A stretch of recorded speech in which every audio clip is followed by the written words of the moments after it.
कथा, पुरुषार्थ कथा, सुनो सुनो सिद्धार्थ कथा। सत्य कथा,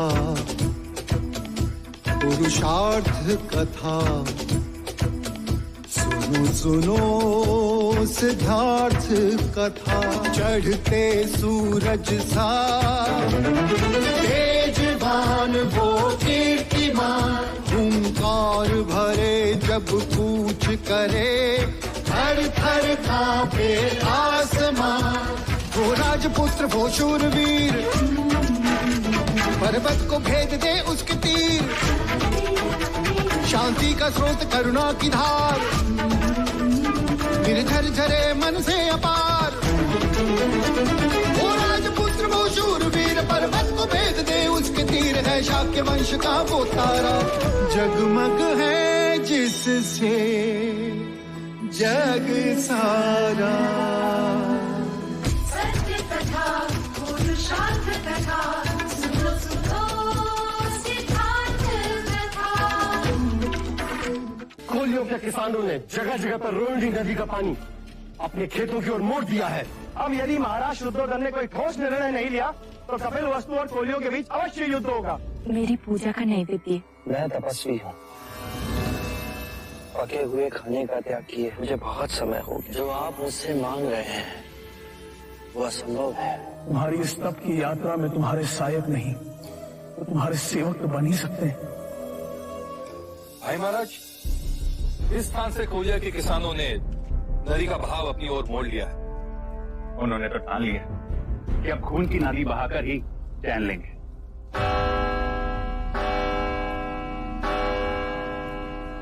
इतनी रात है। सैनिक,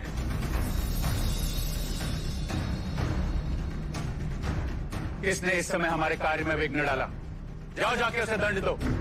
रुक जाओ,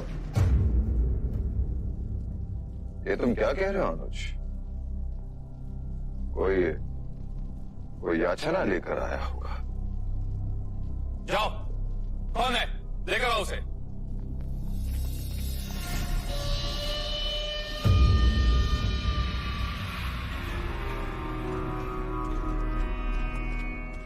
मैं हूँ वो।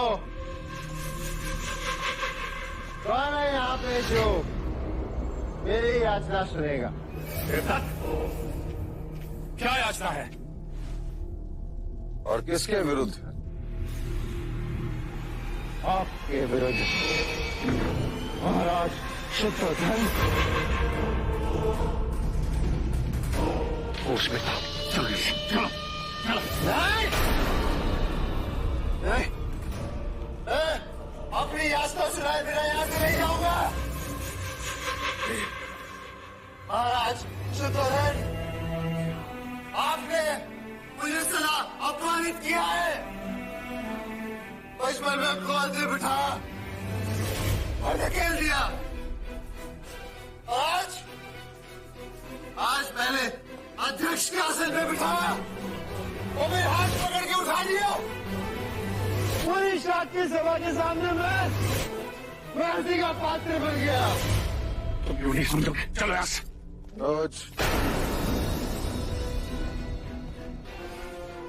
देवदत्त मुझसे रुष्ट है और उसके प्रश्न का उत्तर नहीं दूंगा।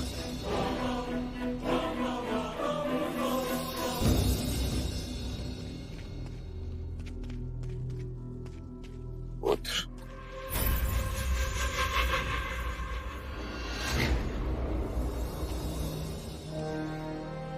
देवदत्त, यदि मैं तुम्हें अध्यक्ष के आसन पर बिठा देता तो तुम्हारे माथे पर असफलता का कलंक लग जाता। कैसे? कोलिया नरेश राजा दंडपानी केवल मुझसे ही वार्तालाप करने के लिए तैयार है और यह समस्या अत्यंत गंभीर भी हो सकती है और उसका सारा कलंक, सारा दोष तुम्हारे माथे पर होगा। पुत्र, वाह महाराज, आपने मुझे कुछ बनने से पहले ही अपंग बना दिया। चुप हो जाओ। मैं सिद्धार्थ नहीं हूँ ना, इसलिए आपको अपना नहीं हूँ, इसलिए विश्वास नहीं है आपको मुझमें। ये स्वयं की तुलना सिद्धार्थ से कर रहा। उसके गुणों का एक कण तो होता इसमें। इसने नहीं देखा जीत के पश्चात शाक्य संघ ने सिद्धार्थ को सर पर चढ़ा दिया। इसके पश्चात उसी सभा में उसका सभा पद भी छीन लिया था।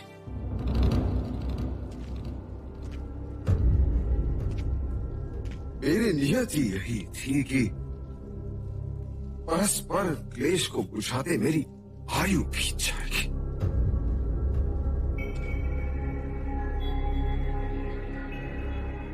मेरा पुत्र सिद्धार्थ इन बंधनों से तो मुक्त हो सका।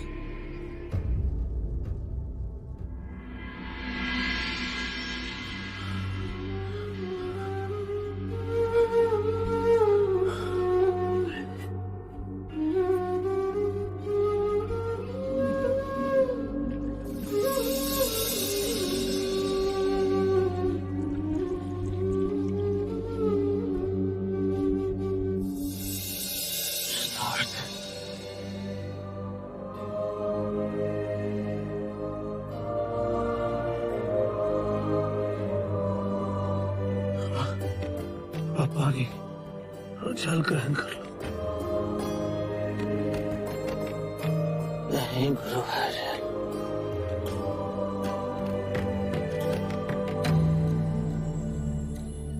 मैंने जल भी त्याग दिया।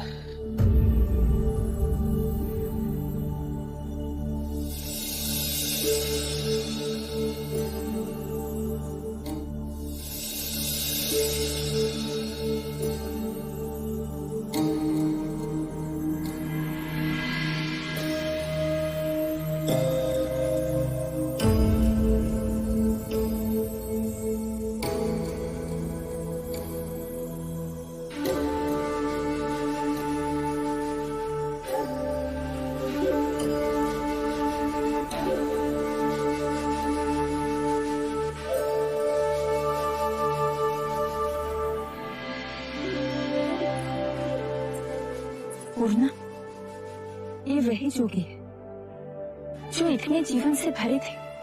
उनके एक साथी तपस्वी को मैंने ये कहते सुना कि उन्होंने कई दिनों से पानी तक नहीं पिया है। हे ईश्वर, ये कैसी तपस्या है जो पानी से पैर बांधे? सिद्धार्थ बहुत दुर्बल हो गए, बड़ी कठिनाई से तो चल पाते हैं। उन जैसी तपस्या और कोई नहीं कर सकता। अब तो बस यही प्रार्थना है कि उसे मुक्ति का मार्ग मिल जाए। सिद्धार्थ मुक्ति के द्वार के समीप ही है। इतने कठिन तपश्चर्या से उसके मन से जो पुकार उठेगी वो आकाश का सीना भेद के रख देगी।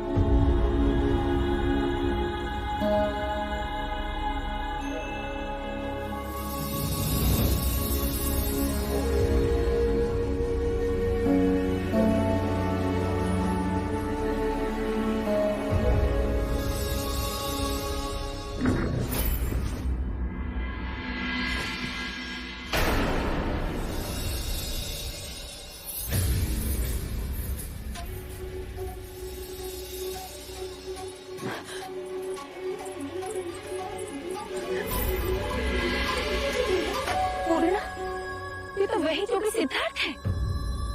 पानी लेके आओ।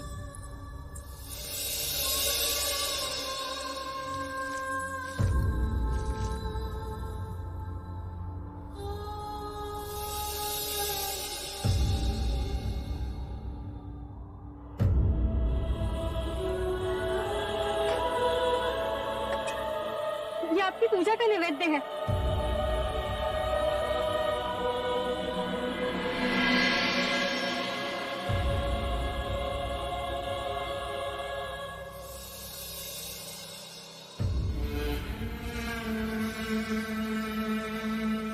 जब आप यहाँ आए थे कितने ओजस्वी थे, क्या खोज रहे हैं? इसके कारण आपकी ये दुर्दशा हो गई।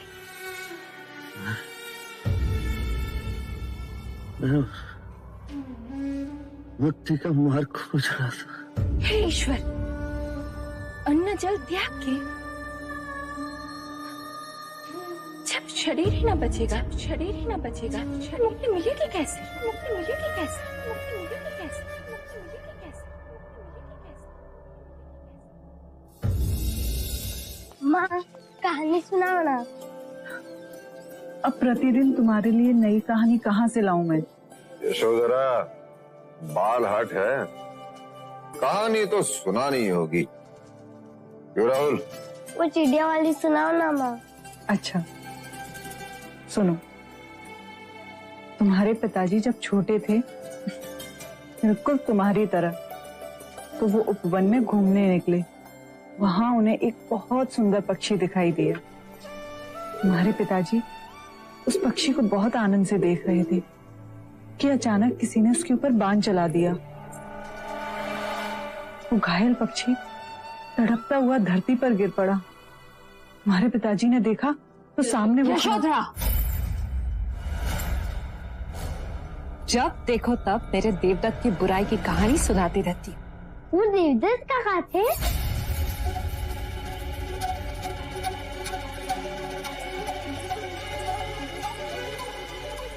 आज तक कुपात्र का नाम नहीं बताया था, आपने तो स्वयं ही बता दिया।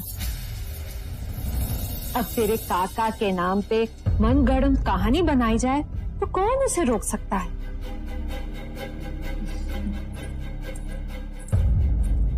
राहुल, बैठ। तेरे अपने पिताजी जिनकी इतनी आरती उतारी जाती है, वो तुझ बेचारे के सुध लेने भी ना आए। माँ, पिताजी कहाँ गए हैं? बोलो यशो।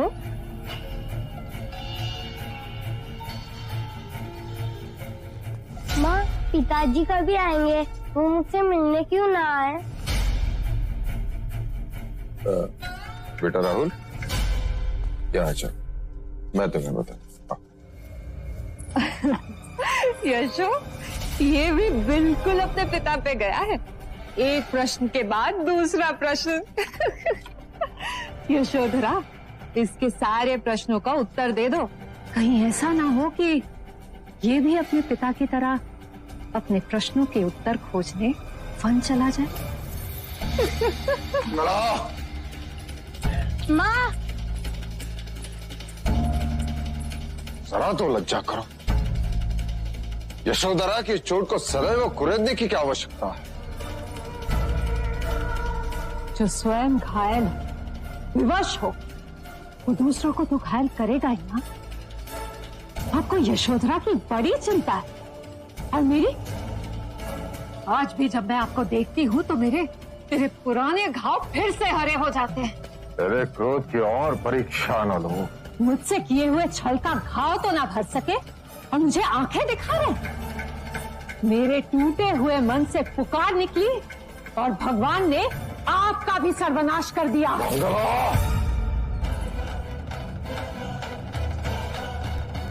बस इसी की कमी रह गई थी। मारिए, मारिए मुझे, आपके मन को भी शांति मिल जाएगी। मारिए ना। यदि तुम मेरे अनुज की पत्नी ना होती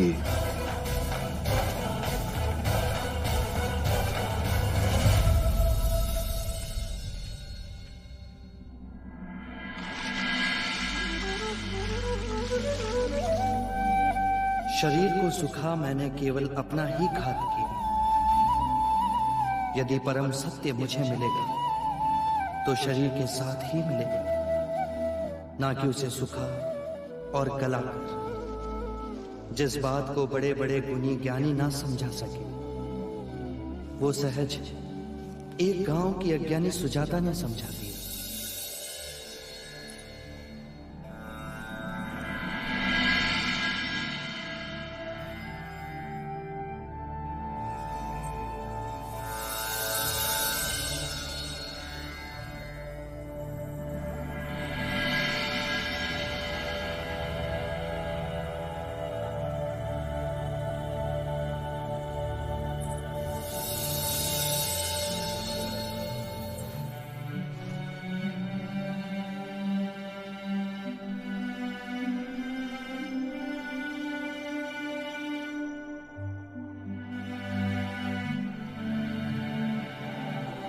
तुम्हारी कई बातों में बड़ा सत्य था सुजाता। मैं कठोर तप के चरम बिंदु तक पहुंचा, पर वहां कुछ नहीं मिला। मेरी इस भ्रांति को झुटलाने वाली तुम मेरी प्रथम गुरु।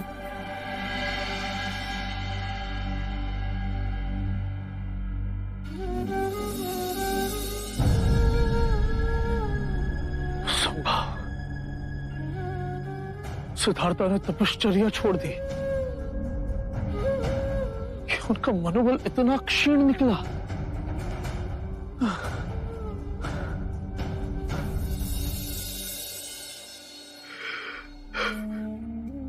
आपकी ही राह देख रहे थे, आपकी आंखों में आंसू कैसे? जिस पे भरोसा कर अपने प्राणों की आहुति देने हम सब चले थे, वही अपने पद से डिग गया। अर्थात सिद्धार्थ ने तपश्चर्या का मार्ग छोड़ दिया है और स्वयं अपनी आंखों से उसे भोजन करते हुए देखा।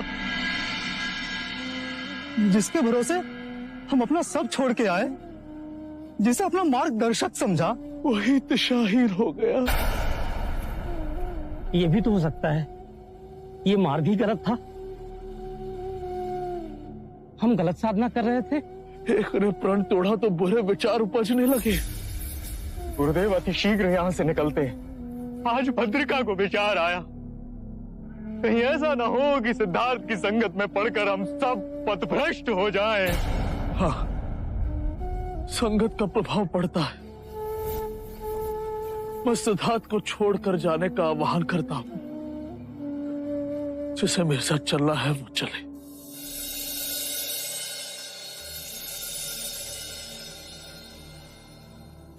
डरो मत। ये घास लिए कहां जा रहे हो? अपनी भैंसों के लिए। नहीं, मैं छोटी जाति का हूँ, अछूत हूँ। अगर आप मुझे छुएंगे तो आप अपवित्र हो जाएंगे। नहीं, तुम्हारे छूने से मैं अपवित्र नहीं हो सकता। मेरा नाम सिद्धार्थ। तुम कौन हो? मैं स्वस्ति हूँ। आप सन्यासी हैं? हाँ, इस वृक्ष के नीचे बैठ मैं साधना करूंगा। मैं इस कुशाघास से आपके लिए आसन बना दूं? अवश्य। तुम्हारे हाथ से बने इस आसन पर बैठ मुझे प्रसन्नता होगी।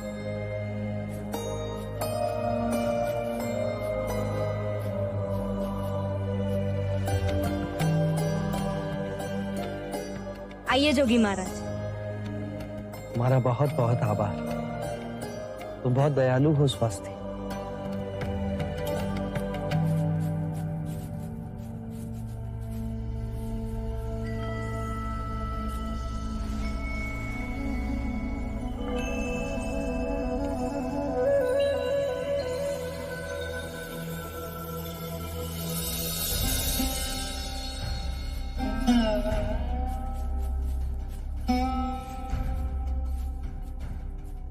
सिद्धार्थ, हमें जाने की आज्ञा दीजिए। आपका साथ यही तक नियत था। आप मेरे जीवन के कठिन मोड़ पे आए और अब जाने के लिए कह रहे हैं। जाने का कारण तुम ही हो सिद्धार्थ। जिस सिद्धार्थ को मैंने अपना ज्ञान दिया, अपना गुरु भाई, फिर अपना गुरु माना, अब तो वो कहां रहे? मनुष्य कितनी अवस्थाओं से इस एक ही जीवन में परिवर्तित होता है। बाल अवस्था से परिवर्तित हो उसका रूपांतरण युवा अवस्था में होता है, और युवा अवस्था परिवर्तित हो प्रौढ़ अवस्था आती है। ये प्रकृति के नियम की बात है। तो फिर हम प्रकृति के नियमों से भिन्न कैसे हो? हमारे अंतर और बाहर प्रकृति के नियम है। पुरुषार्थ तो कुछ है ना, अपने वचन पर अडिग रहने का मूल्य तो कुछ है ना। तुम्हारा ये पतन देखकर मुझे बहुत पीड़ा हो रही है। तुम पथ भ्रष्ट हो गए हो सिद्धार्थ। उस पथ का परीक्षण कर उसे व्यर्थ पाए। क्या उस पथ पर चलने का साहस समाप्त हो गया? यदि ये सांसारिक जीवन की अभिलाषा थी तो क्यों त्यागा घर द्वार, क्यों त्यागा यशोधरा, अपने पुत्र से क्यों विमुख हो गए? तुम तो संसार को मुक्ति के मार्ग की ओर ले जाने के लिए उठे थे। 6 वर्ष की खोज, कठिन तपश्चर्या, उस मार्ग में तुम्हारे पैर लड़खड़ा गए। अपने उद्देश्य से इतनी जल्दी मत डिग जाओ, अपने सिद्धांत यूं न गवा दो।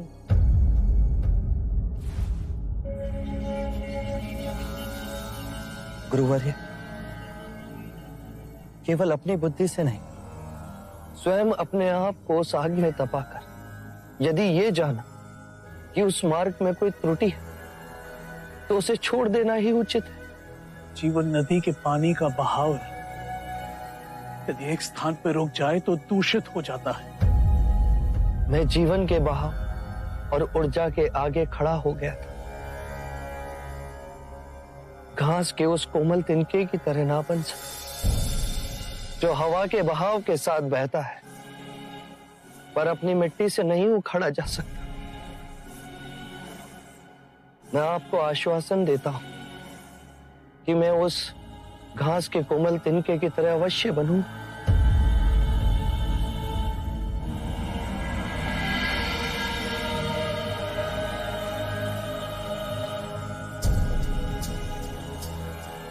गुरुवर्य, मैं मनुष्य जाति की मुक्ति का मार्ग अवश्य खोजूं और वो मार्ग आपको दिखाने में अवश्य लौटूं। हम एक बार फिर मिलेंगे।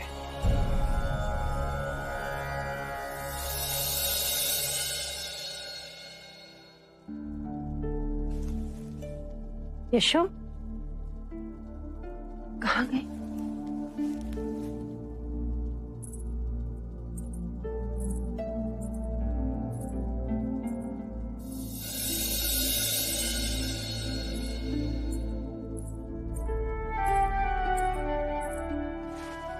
यशो,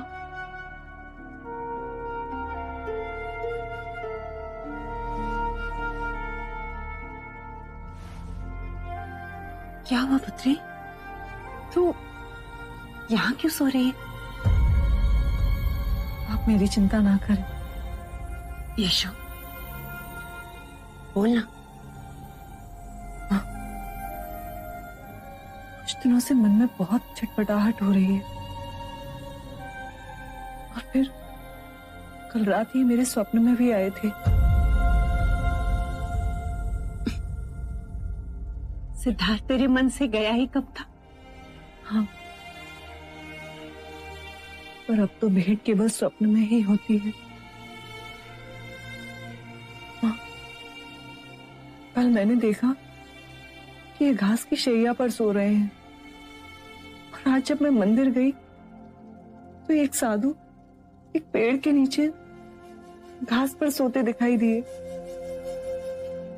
और उन्होंने अपनी बाहों को सिरहाना बनाया था।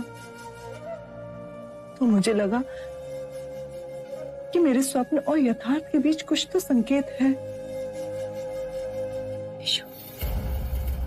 सिद्धार्थ ने जो मार्ग चुना है उसमें सुख और आराम कहाँ? उन्होंने जो मार्ग चुना है उसमें मैं उनकी सहभागी न बन पाई, पर सहयात्री तो बन सकती हूँ। इसीलिए मैंने ये व्रत लिया है कि आज से मैं बिछौना त्याग धरती पर ही सोऊंगी। यशो, इतना कठोर व्रत क्यों? अग्नि को साक्षी मान हमने सुख दुख में साथ निभाने का वचन लिया। आज वो शरीर से भले ही मुझसे दूर हो पर मेरे मन के निकट ही है। तो जो मेरे पति का भाग्य वो मेरा भी भाग्य।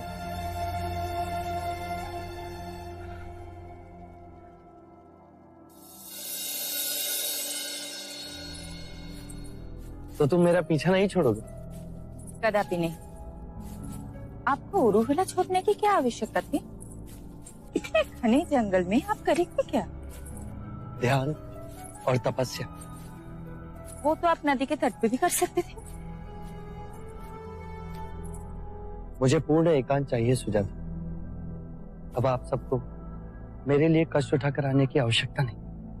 हम आपकी साधना में बाधक नहीं बनेंगे, किंतु एक समय का भोजन आपको स्वीकारना होगा। हाँ तो कहिए। हाँ, बालपन के हट के आगे कभी कोई टिका है क्या?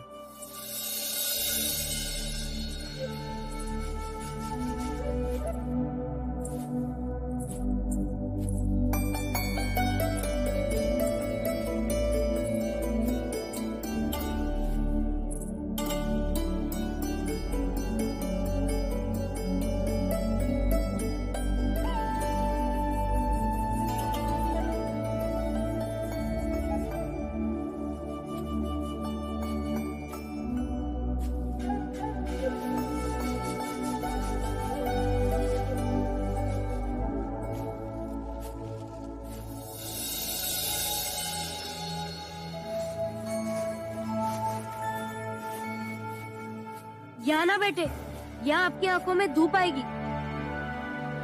साधना के लिए पूरब दिशा उत्तम। क्यों? पूरब से सूर्य उदय होता है। साधक इस दिशा को शुभ मानते हैं। अब आप लोग जाइए।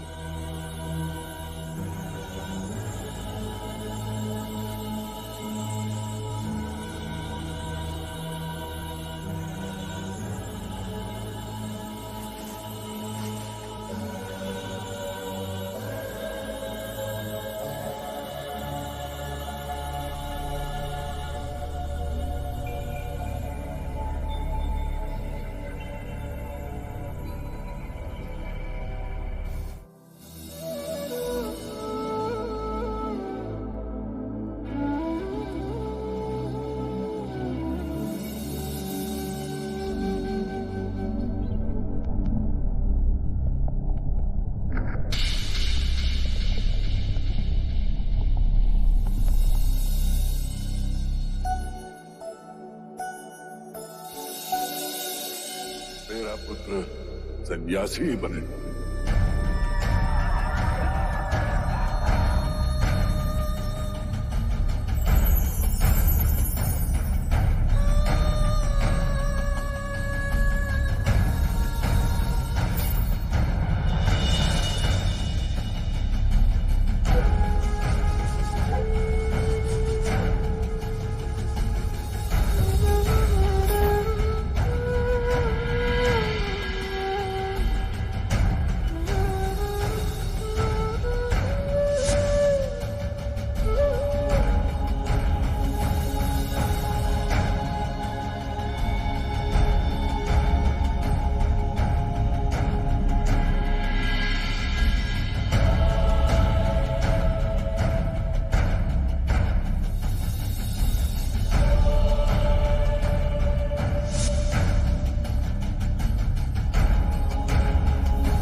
आप तो दिनों आग बंद करे बैठे रहते, हम तो दूषण आग बंद करे तो अंधेरा दिखता है। आपने क्या देखा? पूरा जीवन आंखों के सामने से निकल गया। ये पेड़ हर ऋतु में अपना रूप बदलते हैं। वर्षा के बाद हरे होते हैं, पतझड़ में पीले, और ग्रीष्म ऋतु में हर पत्ता सूखकर झड़ जाता है। उसी प्रकार हमारे जीवन में घटनाएं आती रहती, कोई सुखद तो कोई अति दुखद, पर स्थिर कुछ नहीं रहता। हर क्षण मन ही नहीं, शरीर भी बदलता रहता है। और जोगी महाराज, शरीर को भूख भी लगती है। हम आपके लिए खाना लाए हैं। आप पहले कुछ खा लीजिए। मुझे कुछ छू कर गया। आसपास कुछ है? इसे भय कहते हैं।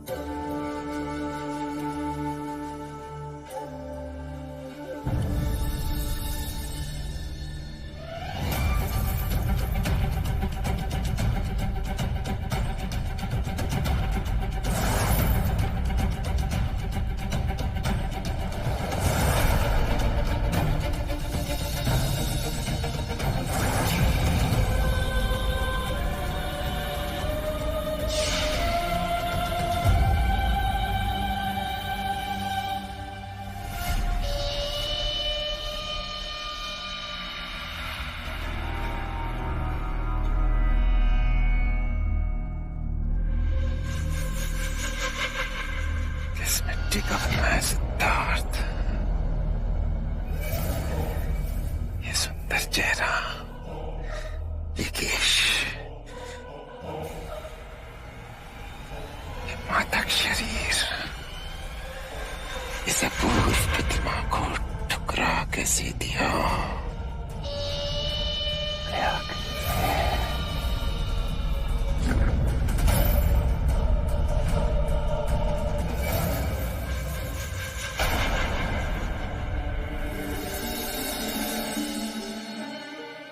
ऐसा लगा जैसे कोई सांप के शरीर के निकट है।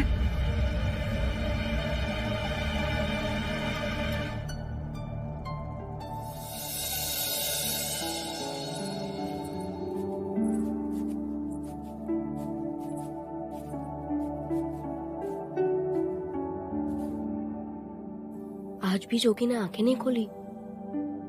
खीर के दोने जस के 10 परे हैं।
ये सच में कोई बड़े ऋषि मुनि है। सांप बिना डसे ही चला गया।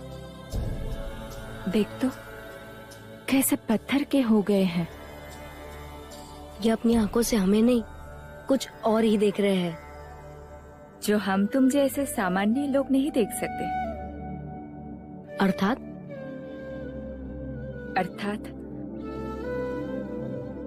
गगन के उस पार।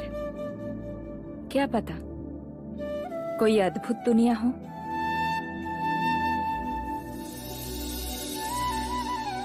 चलो चलते हैं।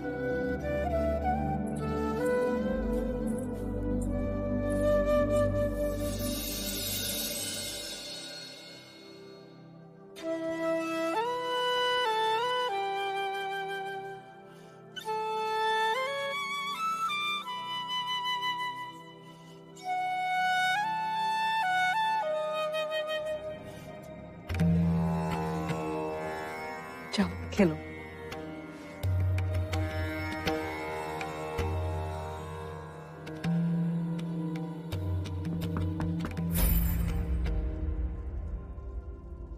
अपने आने की सूचना दे रहा हूं। आ जाओ।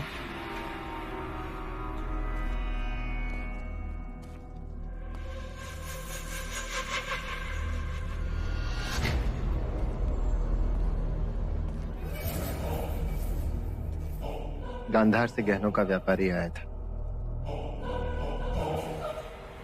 मैंने देखा तो तुम्हारी याद आ गई। सोचा सिद्धार्थ तो है नहीं, तो क्यों ना मैं ही तुम्हारे लिए कुछ ले लूं।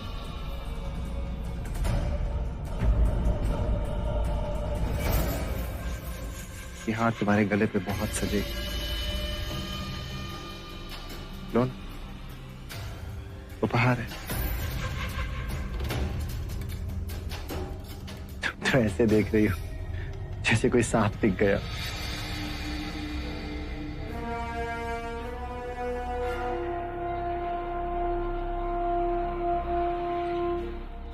पहन लेना।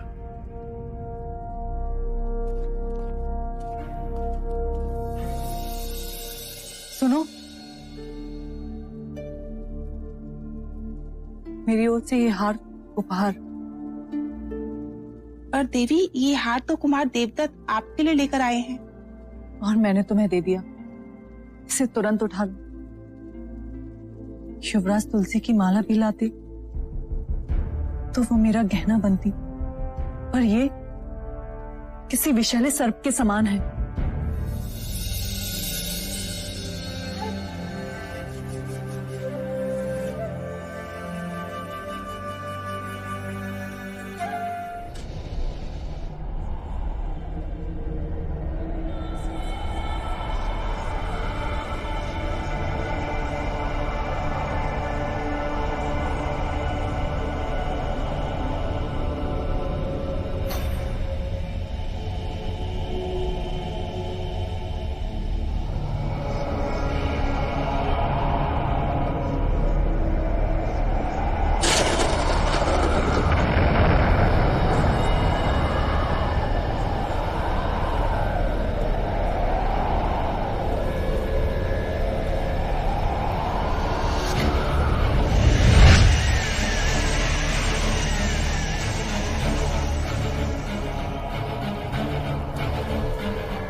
आंखें खोल, आंखें खोल।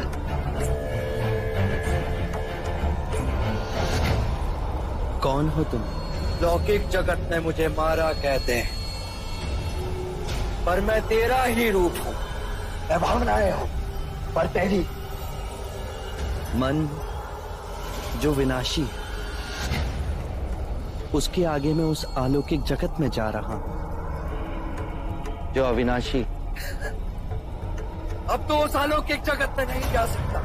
तेरे तप की सीमा आ गई है, और अब उसके आगे तुम मुझे बांध नहीं पाओगे। मैं तुमसे मुक्त हो जाऊंगा। पर मुझसे विमुख हो क्या नहीं? काम, क्रोध, मद, लोभ, माया, ये मेरे अस्त्र हैं। पहले मुझसे युद्ध कर। नहीं, युद्ध से भावनाएं प्रबल होती हैं, और फिर से यही भावनाएं इसी माया चक्र में फंसाती हैं। मैं इसी कर्म चक्र से परे जा रहा हूं, असंभव। जहां किसी काम का स्पर्श ना हो, जहां कोई माया उलझा ना सके, जहां कोई मोह बांध ना सके, जहां क्रोध जला ना सके। कामना, इच्छा, वासना, ये मेरी पुत्रियां हैं। पहले इनसे तो बच।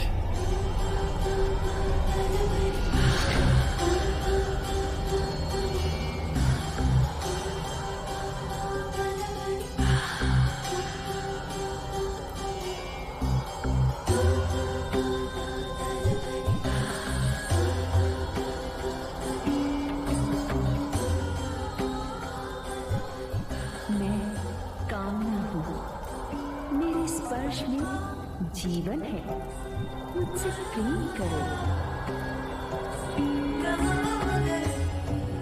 मैं वासना हूँ, मेरे फल में वो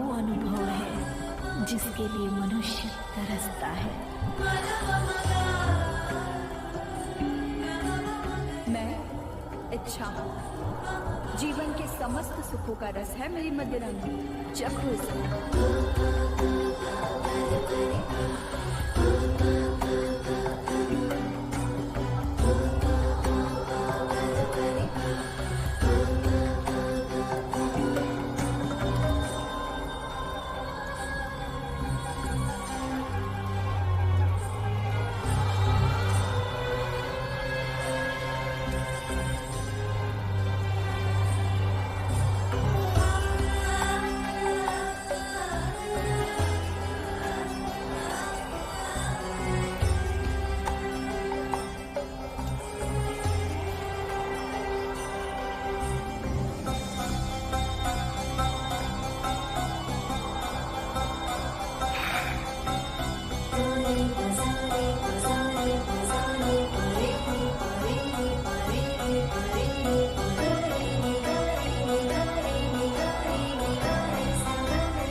कामना, इच्छा, वासना, ये शरीर की प्रतिध्वनियां हैं।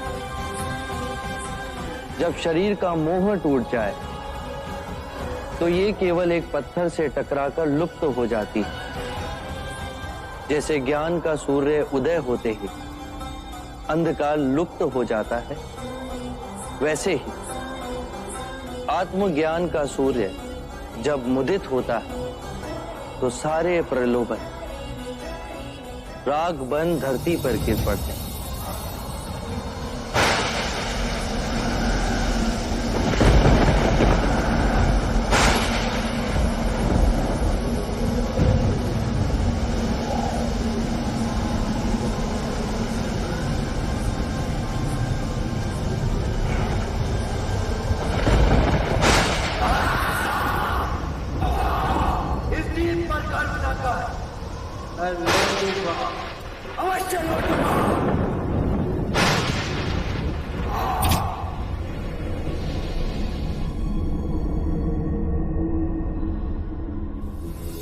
सत्य कथा, पुरुषार्थ कथा, सुनो सुनो सिद्धार्थ कथा।